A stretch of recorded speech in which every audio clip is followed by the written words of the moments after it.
बारिश में 10 रुपए की स्पाइसी चाउमीन। तेज बारिश, सड़कों पर पानी भरा हुआ। एक सब्जी वाला पुराना ठेला किनारे लगा है। राजा राम और उसका बेटा सीताराम चिंता होकर सब्जियां संभाल रहे थे। अरे बेटा, पानी ठेले के नीचे जा रहा है, जल्दी कर वरना सब चला जाएगा। पानी और तेज होता है। अचानक ठेला पलटकर गिर जाता है। सब्जियां पानी में बहने लगती है। पिताजी, ठेला टूट गया, सब खत्म हो गया, अब हमारा क्या होगा? बेटा, ये ठेला तो हमारी रोजी रोटी थी, अब कैसे जिएंगे बेटा, भगवान जाने क्या होगा। दोनों घर लौटते हैं। घर का माहौल उदासी से भरा था। रात में सन्नाटे में सीताराम सोच में डूबता है, फिर उठकर बाहर निकल जाता है। पिताजी, आप चिंता मत करो, मैं कुछ न कुछ रास्ता निकाल लूंगा, मैं थोड़ा बाहर जाकर आता हूँ। वह शहर की गलियों में घूमता है। अचानक एक चाइनीज फूड ठेले से भाप उठती है और ताजा चाउमीन की खुशबू हवा में फैलती है। सीताराम वहीं रुककर वो ठेले को देख रहा था। क्या भाई, खाओगे क्या? स्पाइसी चाउमीन गर्मा गर्म है, एकदम जबरदस्त। नहीं भाई, बस देख रहा था। दरअसल हमारी सब्जी का ठेला था, बारिश में डूब गया। अब समझ में नहीं आ रहा है घर कैसे चलाए। आप ये काफ़ी अच्छा बना रहे हो, क्या आप मुझे भी सिखाओगे? ठेले वाला ध्यान से सुनता है, फिर मुस्कुराकर उसे बुलाता है। देख भाई, ये जो चाउमीन है ना, लोगों को बहुत पसंद आता है। तू सीखना चाहता है तो मैं तुझे सिखा दूंगा। सीताराम के चेहरे पर उम्मीद की हल्की चमक आती है।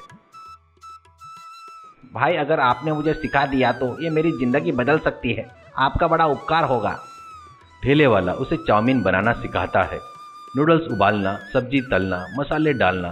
सीताराम सीखते हुए ध्यान से देखता है। सीताराम सीखकर निकलता है, पर उसके चेहरे पर चिंता रहती है। सीताराम खुद से बुदबुदाते हुए, ठीक है, चाउमीन बनाना तो सीख लिया, पर ठेला और सामान, इतना पैसा कहाँ से लाऊं? हे भगवान, कुछ मदद कर। वो वैसे उदास होकर सड़क पर चल रहा होता है।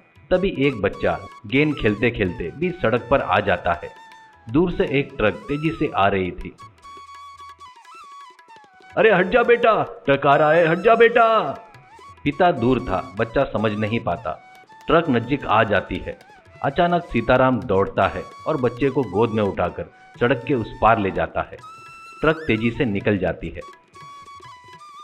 भाई, आप न होते तो आज मेरा लाल जिंदा नहीं बचता। आप मेरे लिए भगवान हो, ये उपकार मैं कभी नहीं भूल पाऊंगा। वह जेब से पैसे निकालकर सीताराम को देना चाहता था। नहीं भैया, मैं इंसानियत के नाते किया है, इसके लिए मुझे पैसे नहीं चाहिए। ऐसा बोलकर वो उदासी मन से वहां से निकलता है। लड़के का पिता उसे देखकर, जानते हो मैं कौन हूँ? मैं बीएलटी कंपनी का मालिक हूँ। ये पैसे मदद नहीं है, ये एक उपहार समझकर ले लो। अपने सपने पूरे करो भाई, प्लीज मना मत करना, मेरे बेटे के लिए। वो एक मोटी रकम को सीताराम के हाथ में रख देता है। सीताराम हैरान होकर हाथ जोड़ लेता है। सीताराम घर पर आता है और अपने पिताजी को जो हुआ सब बताता है।